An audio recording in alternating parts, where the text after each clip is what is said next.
Hey everyone, I'm Kevin. This is Sophia. And we're going to be describing your teaching experience workout today. Our intention of the workout is going to be metabolic and strength general conditioning for broad general health outcomes. And we're going to walk you through a warm-up. We're going to take you through that, and then we'll introduce the main body of the workout using 2 pieces of equipment, ViPR Pro and Kettlebells. And then there'll be a mix and match between those and body weight exercises, and then we'll take you through a cool down. So here we go, let's get after it. All right, to begin our warm-up, we're going to start with our high to low reach progression. We're going to do this in real time, so you can join with us and do these things, or you can kind of pause it after studying it and then go practice it. But here we go. High to low, we reach up, we reach down, we get a bend at the hips, a hinge at the hips, and then an extension with the hands. So our trunk gets extended through the front, and then a posterior chain reach. The progression, let's take a step when we go forward, and then a back step when we go back. So our right foot is moving, our left foot is stuck to the ground in the same place. Just go one more like that. And then from here, let's shuffle. We kick that foot forward, we kick that foot back. So now the right foot goes backward, the left foot goes forward, and that little shuffle progression. Let's speed it up a little bit. Forward and back, forward. And we go 2 more. 1 and 2. We go back to center. We do a few more. And we're gonna think about the other side. On the next one, let's step forward, the right foot, ready? We step forward and back, forward and back. Okay, we're gonna switch it up. Shuffle forward, right foot goes in front, left foot goes in back. Shuffle forward, shuffle back, forward, back. 2 more. Last one. Good. Let's add a single arm rotational reach, low to high. Right arm goes low, about knee height. If our feet want to turn with us, we can let that happen. Let's add a shuffle element to it. Shuffle to the right, shuffle to the left. Shuffle right, shuffle left. 2 more. 1 and 2. Reset. Left arm goes low to high.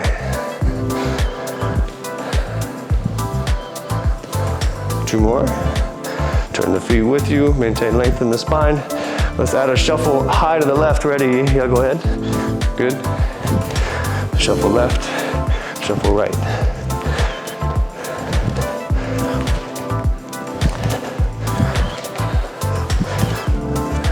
One more time. And we go high and low. Cool. That was our dynamic first movement. We got some hip hinging in the sagittal plane, and then we changed it into a rotational plane and that transverse plane, incorporating that hip hinge. Next, just do it with me. We go on the ground. Cobra stretch. Press up. Your hips and legs are still on the ground. Let's stick our right arm out. Kick that left arm and left leg over. Switch sides. The left arm goes. We come back to a Cobra. We got 2 more of those. Right hand, left foot. Left hand, right foot. Back to a Cobra. One more time. Switch. Good. Then we move into a world's greatest stretch. From a plank, hips go high to a downward dog. Let's take the right foot outside the right hand. The right elbow goes toward the ground. Maybe you get there, maybe you don't. Reach up to the ceiling, come back toward the ground. Downward dog transition. Left foot goes outside the left hand, elbow toward the ground, up to the ceiling, back toward the ground, downward dog. Switch, right side, reach up, down, downward dog. We'll just do 2 of these today. In a full class, I usually do 3 or so each side. Stand up. A prisoner runner's medial hip hinge to a single leg balance with a self-ward is the long name of this exercise. We have a staggered stance. We're gonna go hands on our head. We hinge the hips backward. And then we stand up, single leg balance. I'm gonna take my opposite hand of my knee, push against the inside thigh, and squeeze those two things together. If you lose your balance, it's just a balance check. We're gonna press and then reset. Hip hinge, stand up, find the balance, push, squeeze those two things together, feel some abdominal recruitment. We reset, hinge, stand up, one more time this side. Press, release, switch sides. We find the hip hinge first.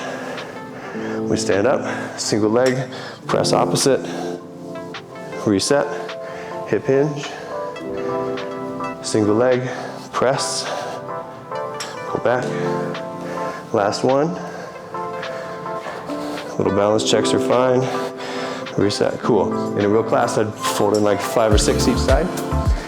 Eye tracking rotational jump. I want you to stick your, let's go right hand.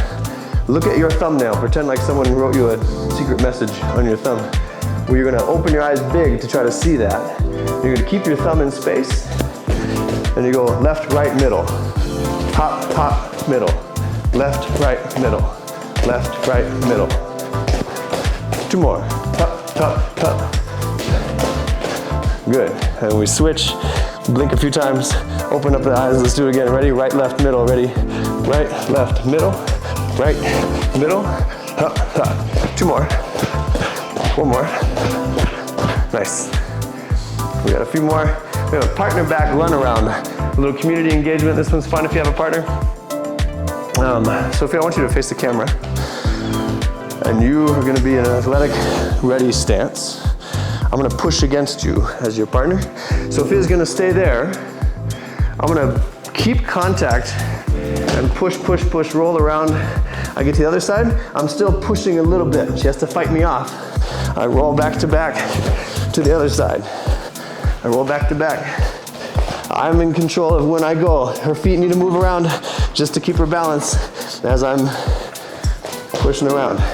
I could be a jerk about it. Don't be a jerk about it. But you're just trying to get some interaction with each other, okay? We go about one person, the next person switch, you do the thing. The next partner drill is a finger tag. We go right hand to right hand, thumbs in the middle, and we point at each other. I'm gonna try to touch my partner in an appropriate place. She's gonna try to touch me in an appropriate place, but it's a little wrestling match. Okay, on the clock, we do this for about 20 seconds. The feet can move around. There's some little strategy.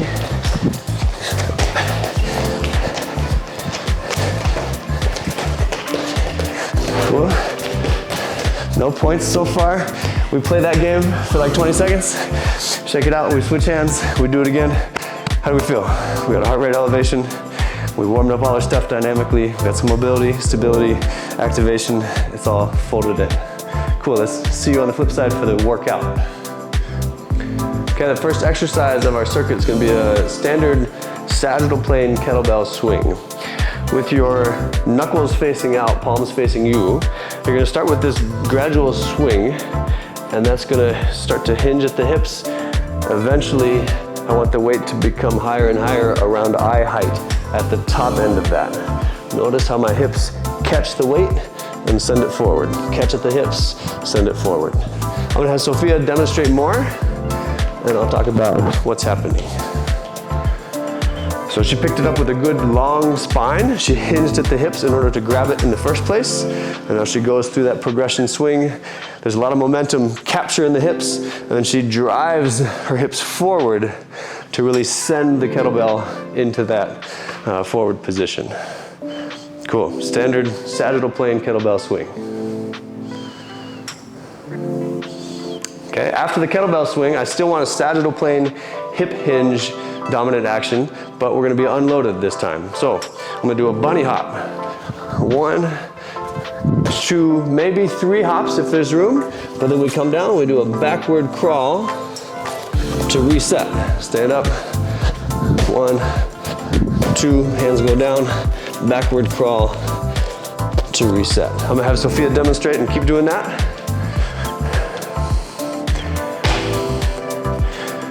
Nice. I like her crawl pattern where her spine, I want her thought to be, pretend like you're balancing a cup of water or something on her spine as she crawls backward. I like the wind up in the hips in the jumps. This is gonna be controlled, pretty level. Her spine floats level to the ground. Shins are fairly close to the ground as she moves. Let's do it one more time. Cool, reset, and then crawl. Nicely done. Okay, our third exercise, we go back to a kettlebell. We still have a swing, but I take it out of the sagittal plane and I put it in the transverse plane. So now my hands are gonna hold it a little bit differently, maybe, depends on your preference, and see how it feels. I will probably hold whatever side I'm swinging it to goes palm up and then palm down with the other side. I'm gonna highlight that single side first. Again, about eye height, catch it. Eye height and catch it. I try to redirect that side swing. I'm already leaning that way. I hope you can see that. I lean that way to wind up to let it go. Okay, that's a sideways kettlebell swing. I'm gonna have Sophia do that.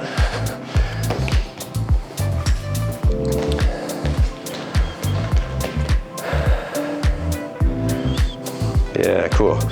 Low finish, pretty high. You can go a little bit higher if you want. Eye height. Yeah, nice. So I like how she moves her feet with her. That's really important. As she pivots, her belly button follows the kettlebell. That keeps her spine in good alignment. That means force is distributed through the whole kinetic chain rather than getting stuck. She rotates with a long spine by moving that foot. That's important. Nice work. Next time we do it, we do the other side.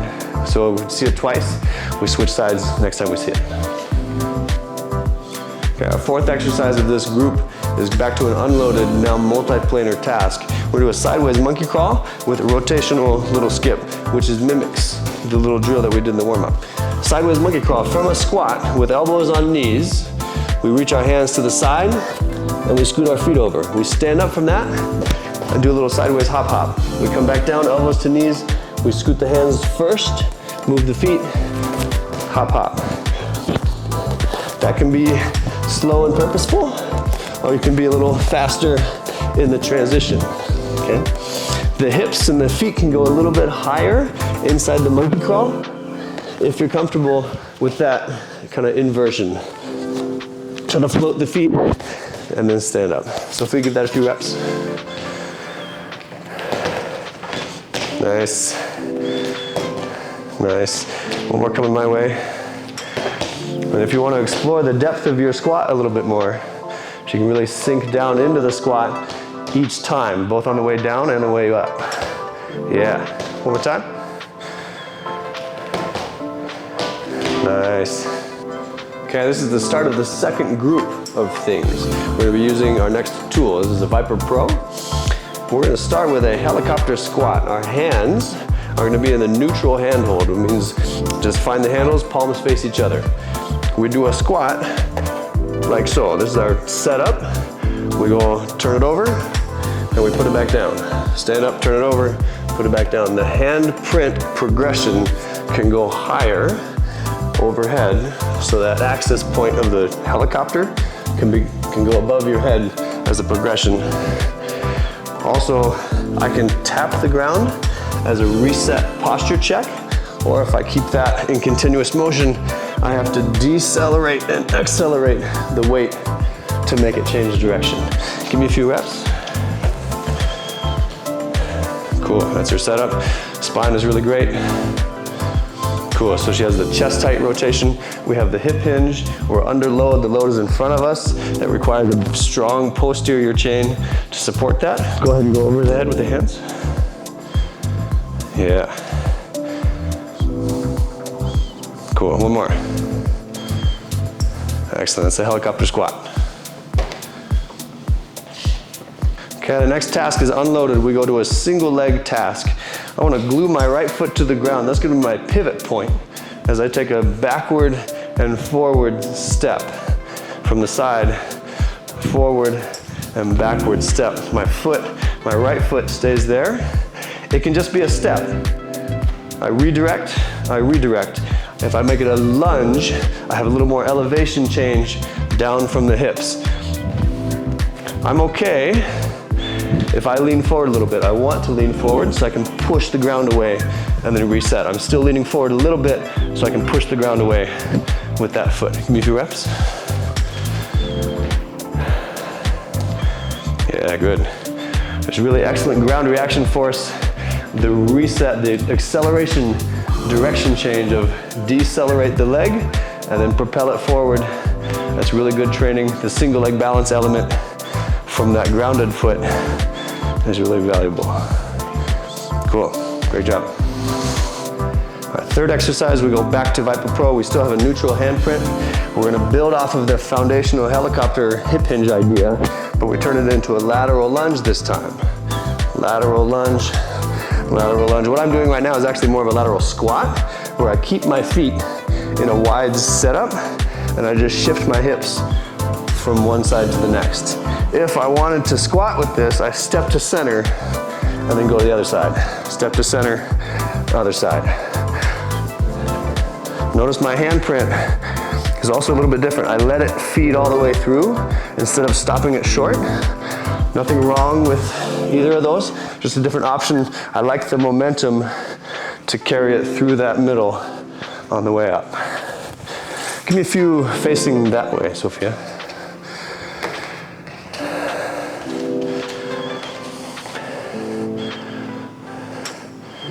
Cool. Notice what our hips do on each side of that lunge. They sink backward into that hip hinge. That's gonna capture all that momentum into the hip complex rather than pushing it forward. Do a few, Sophia, where your knee dives forward. A little bit more, let your heel lift. You're so good that you don't wanna do that. There you go, do it again. If her heel comes up, that's gonna push your knee forward, and that's not what we're looking for. Sophia had a hard time doing that because she's so well trained.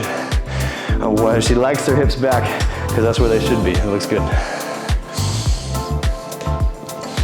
Okay, our last exercise in this group, we go back to unloaded. We're moving in the sagittal plane.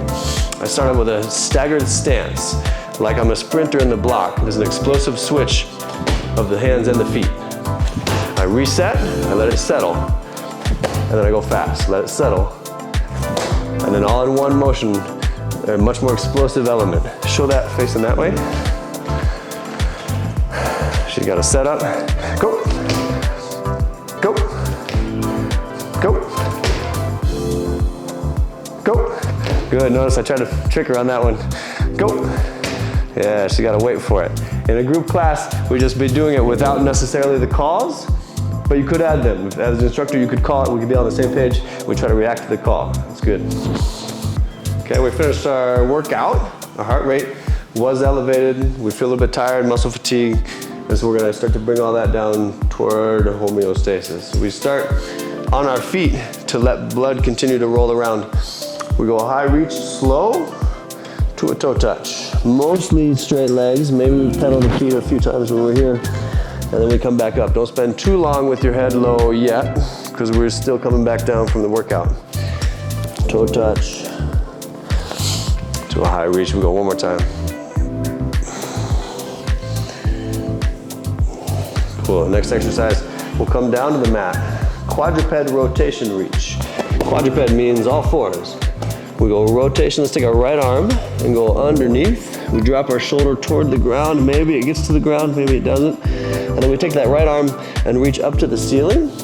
To allow a little more space for that, let's also sink our hips back onto our heels to allow for that rotation. Our body comes forward for the dive under. Our body goes backward for the rotation. We'll go one more time that side. And we reach up. Let's switch sides. Left arm goes under. Hips go back for the reach up. Reach under. If I was to attach a breath pattern to this, I would inhale and exhale. Inhale and exhale. Cool. Okay, Okay, from the quadruped reach under, we go to a half kneeling, which means 1 foot forward, the other knee on the ground. We're gonna send our hips forward. Our knee is gonna drive over our toes. We can add to it by reaching up with the long side. So my right side, Sophia's right side, achieves that crescent stretch.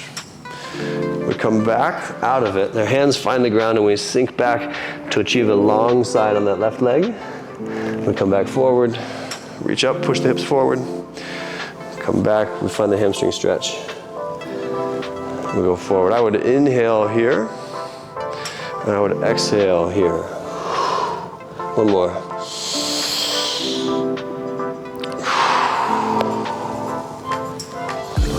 Cool. We do it both sides, of course.